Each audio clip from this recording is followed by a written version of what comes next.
firman Allah mengatakan, saya ulang lagi, setiap orang yang mendengar perkataanku ini dan melakukannya, ia sama dengan orang yang bijaksana yang mendirikan rumahnya di atas batu. Saudara, mari kita semua berdoa buat gereja kita. Kita berharap bulan Februari ada ibadah ketiga.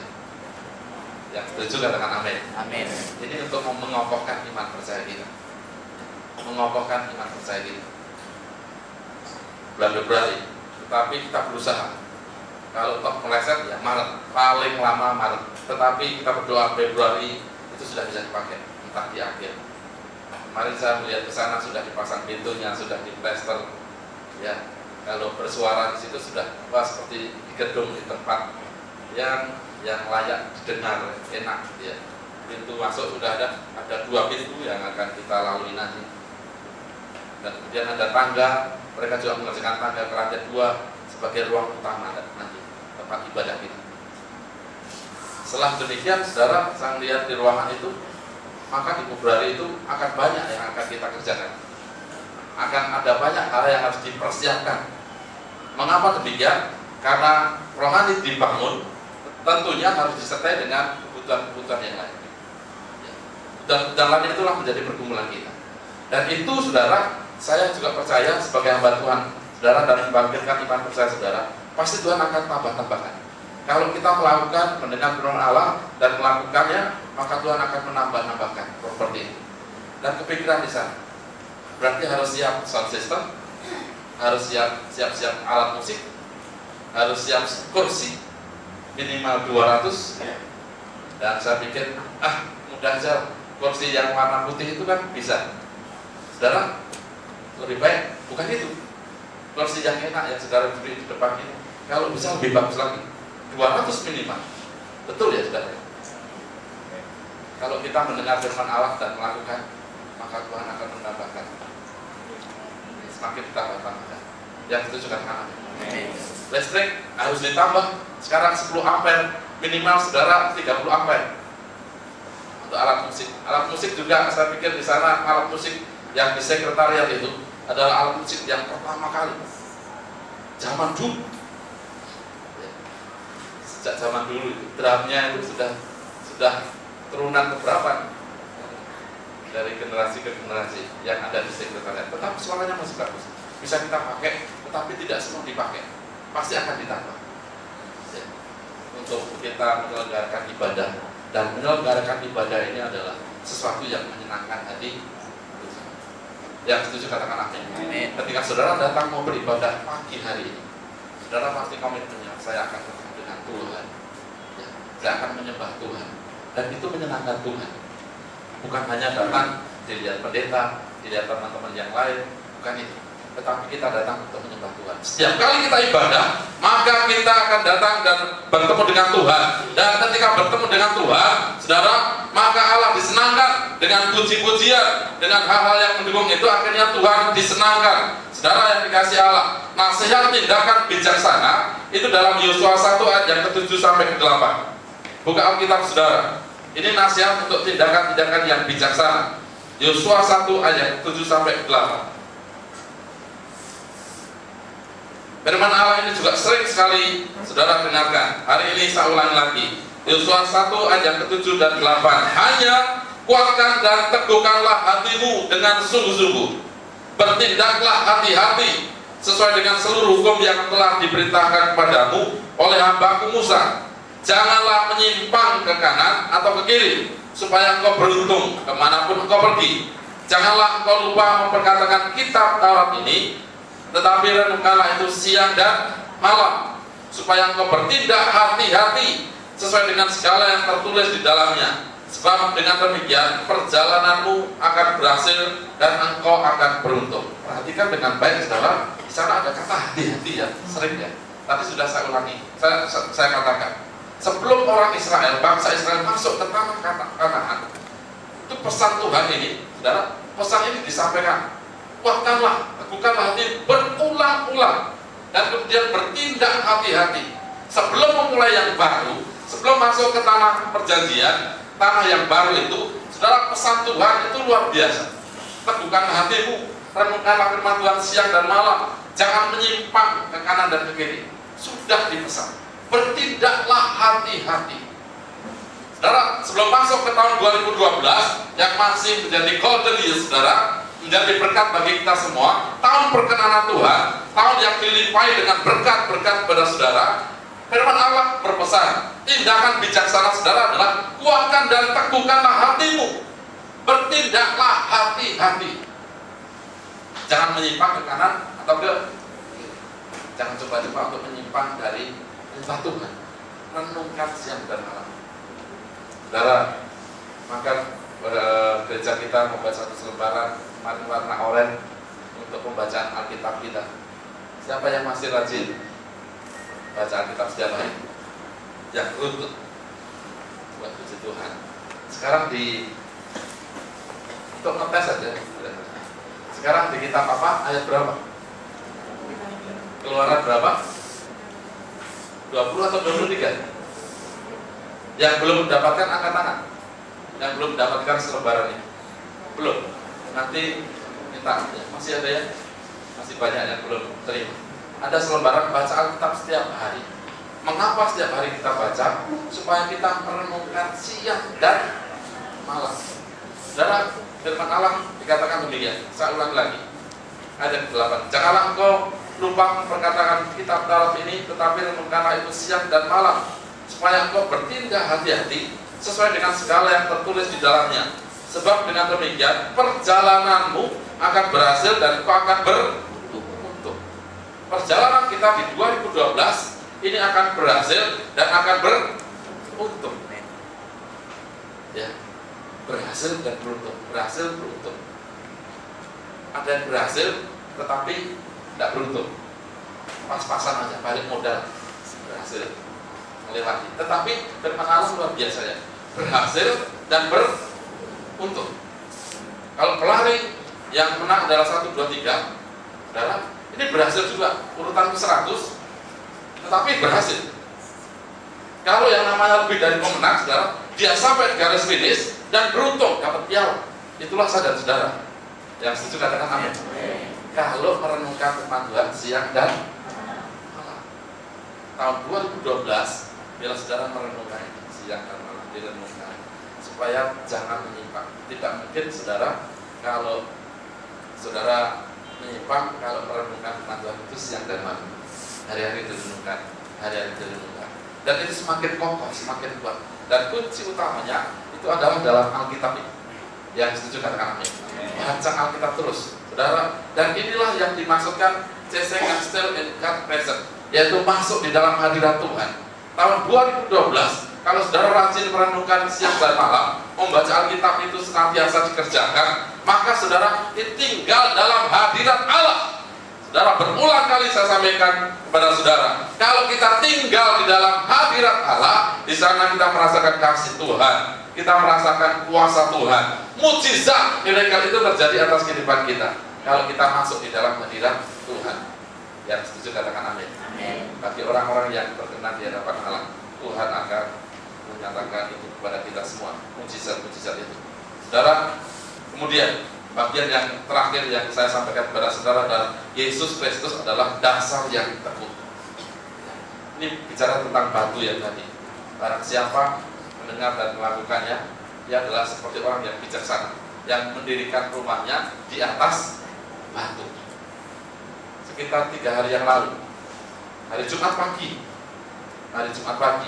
di daerah Banyumas dan di daerah Bogor di Jawa Barat, Banyumas di Jawa Tengah, sangat jauh. Tetapi kenyataannya terjadi sama, hujan. Dua daerah ini hujan sama-sama.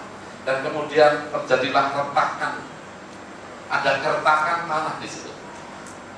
Ya. Ada yang longsor 7 meter, ada yang akan retak, maka temboknya juga retak. Dan retaknya saudara paling sedikit 10 cm. 10 cm itu segini. Sekitar segini lah, 10 cm. Temboknya itu retak. Dan kemudian diungsikan. Dan kemudian dari IPB, ahli-ahli geologi langsung bekerja di situ.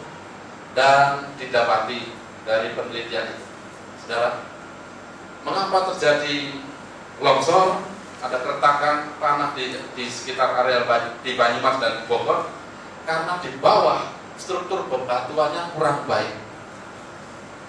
Saya ulang lagi, di bawah sana struktur bebatuannya kurang baik, dan di atas itu adalah tanah. Mari kita pemahamannya demikian. Kalau tanah itu nampung air banyak, ini mudah sekali untuk hanyut. Maka Alkitab mengatakan hebat kerusakannya kalau dibangun di atas dasar pasir. Hebat kerusakannya. Tetapi kalau dibangun di atas batu, itu kokoh. Sehingga Tuhan katakan kepada Petrus, "Hai Simon, sekarang namamu bukan Simon, tetapi Petrus." Petrus, batu karang yang teguh. Sudah. Dan Tuhan juga mengatakan, "Akulah batu penjuru." Batu penjuru itu adalah bangunan, dan itu awalnya batu penjuru. Akhirnya bisa menjadi bangunan yang lain. Saudara yang dikasih Tuhan, kalau kita dibangun di atas dasar batu yang kuat, maka kita tidak akan mudah rubuh. Yang setuju katakan amin. Ingat dengan baik, Yesus Kristus adalah batu penjuru kita. Yesus Kristus adalah dasar kehidupan kita, petra kita, batu yang kokoh itu. Kalau kita dibangun di atas batu itu, maka saudara itu menjadi kuat. Saya punya orang tua saya bangun rumah yang kami tinggali sekarang ini di daerah Karanganyar Solo, bukan Karanganyar di sini, namanya sama Karanganyar. Saudara, tempat bangunan itu ada beberapa saudara yang tahu, yang sudah ke rumah, maksudnya ke rumah saya, pernah ke sana. Tetapi tempat ini dulunya adalah tempat pembantaian. Mungkin apakah Pak Ambar ini tahu atau tidak? Tempat pembantaian zaman PKI dulu. Dan di sana ada satu batu besar, ada dua lempengan, dan di tengahnya ada bunda, batu besar. Dan kami tidak kuat untuk mengangkatnya. Dulu tempat pemenggalan pala, katanya demikian. Ada satu lagi tempat batu yang seperti dakon. Saudara tahu dakon ya? Mainan anak-anak itu besar. Dan itu keramat. Kata orang demikian. Dan daerah situ ketika itu orang tidak mau beli daerah sekitar itu. Akhirnya kami beli, maksudnya bukan kami, bapak saya beli. Berani, dan kita doakan. Setelah didoakan, saudara, ibu saya banyak penglihatan, setannya lari ke belakang, ada sungai, nyebrang sungai, di belakang ada kuburan, lari ke sana. Ya, setannya banyak, ada perempuan-perempuan, ada bapak-bapak, menurut penglihatan ibu saya ketika itu lari. Jadi kemudian sudah selesai batu itu, yang saya ceritakan batu itu. Menurut rohani Kristen, batu itu sudah tidak ada apa-apa. Banyak orang mau membeli. Kami ambil Pak, angkat tidak bisa. Darah akhirnya kami putuskan, tidak usah dibeli, ditaruh di bawah aja untuk jadi fondasi. Ada sebagian kami dipatahkan untuk fondasi itu, bukan untuk jadi jimat di bawah, tidak. Tapi karena batunya kualitasnya sangat bagus, ini untuk fondasi. Bapak saya adalah guru STM, guru bangunan, jadi tahu fondasi. Ini untuk fondasi bagus, jadi dipakai untuk fondasi, ditaruh di ujung sebagai batu penjuru. Ya, atasnya memang kami untuk nyembah Tuhan, saudara. Tetapi dulu dipakai oleh kuasa gelap. Setelah didoakan hilang, dan kita pakai untuk jadi fondasi. Kuat. Dan itu di bawah kalau di ujung di tempat pojok gitu, bangun di situ, ditaruh di situ. Kuat sekali. Saudara, ini batu. Kalau kita bangun di atas batu, maka itu menjadi kehidupan saudara-saudara. Tahun mendatang, tahun 2012, yang pakai kalender Masih ataupun kalender Imlek, saudara, harus didasarkan pada batu penjuru, yaitu di dalam Yesus Kristus Tuhan. Tetap mengandalkan Tuhan. Yang setuju katakan amin. Jabat tangan kiri kanan. 2012 saya, saudara, bro, tetap mengandalkan Tuhan. Haleluya. Dan mari kita mengenal Tuhan sungguh-sungguh. Ada yang terakhir, kita baca dalam Hosea. Hosea 6. Mari kita baca bersama-sama. Hosea 6 ayat yang ketiga. Sudah? Kalau sudah, mari kita baca bersama-sama. 2, 3.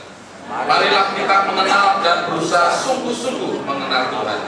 Yang pasti muncul seperti fajar, yang akan datang kepada kita seperti hujan pada akhir musim yang mengairi bumi. Kata-katanya bagus sekali.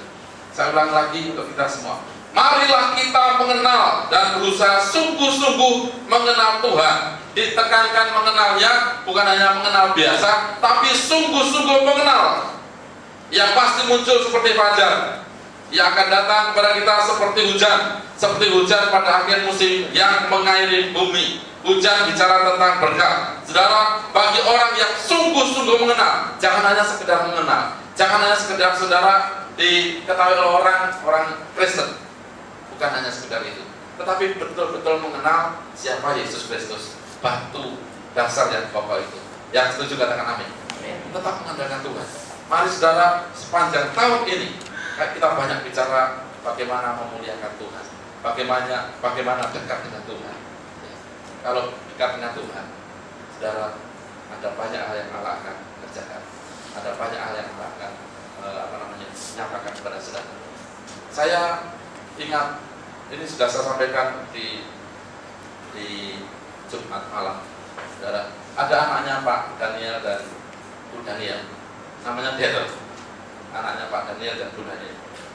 Kami duduk-duduk, ya, Bu Leni, Bu istri saya, Bu Lili di sebelah, ada kursi tamu sebelah, saya dan anak-anak di ruang tamu itu. Ya, saya, Selin, Daryl, Yohan, Nathan nggak tahu, Nathan sakit ada di kamar. Kami ngobrol, saya yang paling tua. Ya, itu ngobrol-ngobrol, saya senang lihat tingkahnya mereka lari sana lari sini. Nggak tahu entah kenapa saya duduk di sofa dan kaki saya di satu lagi di kursi situ. Sambil ngobrol-ngobrol gitu, santai sama anak-anak kecil, sama Daryl, sama Malvin, sama Selin, sama Yohan. Mereka berempat ribut. Saya senang juga lihat. Kan kalau kami berempat ributnya tidak seribut itu. Jadi perlu ada suasana yang lain. Tambah ribut. Saudara, kemudian entah ngapa yang paling kecil si Daryl ini ngangkat kaki saya. Kaki maaf ya saudara, kaki saya ini diangkat berat. Loh, ini anak kecil yang segini ya, saudara kecil. Daryl sangat kecil. Umurnya berapa Pak? 2 tahun. Bulan depan 2 tahun, mau ulang tahun berarti. Baru itu.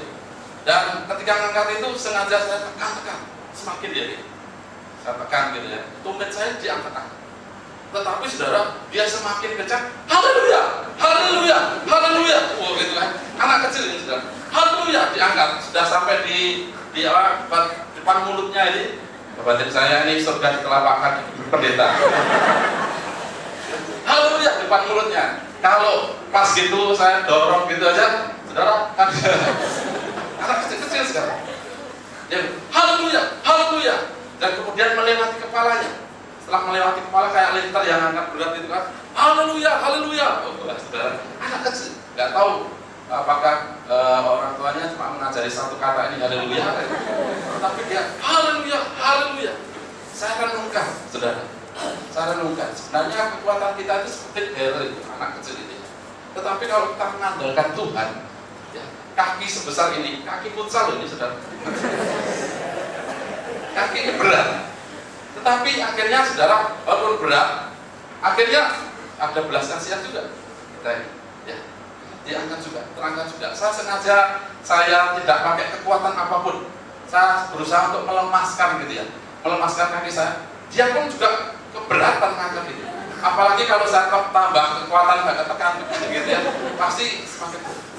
Tapi ada kata-kata haleluya yang menggetarkan hati Tuhan. Haleluya, haleluya sampai di atas. Semua kakak-kakak JJ-nya Melvin sampai perutnya itu ditekan-tekan saking ketawanya.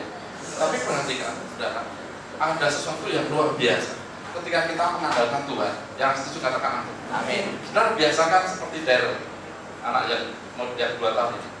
Sering kali katakan puji Tuhan, haleluya, haleluya. Maka itu akan terjadi mujizat yang besar. Yang mengerti katakan amin. Dasar yang kuat itu adalah dasar dalam nama Yesus Kristus. Dan ketika kita menyatakan haleluya, itu menyembah Yahweh. Ada mujizat yang besar. Saya percaya saudara, pembangunan gereja kita ini memerlukan tenaga, memerlukan dana yang besar. Tapi kalau kita sering mengatakan haleluya, saudara, pasti juga akan terangkat dengan baik. Yang setuju katakan amin. Permasalahan saudara, tahun 2012 banyak, silakan datang. Semakin banyak tantangan, saudara, semakin baik untuk kita bisa mengatasinya dan level kita semakin naik kerohanian kita. Ketika kita katakan puji Tuhan, walaupun berat, ketika saudara mengatakan puji Tuhan, maka kita bisa akan mengatasi bersama dengan Tuhan. Yang setuju katakan amin. Mari kita bangkit berdiri bersama.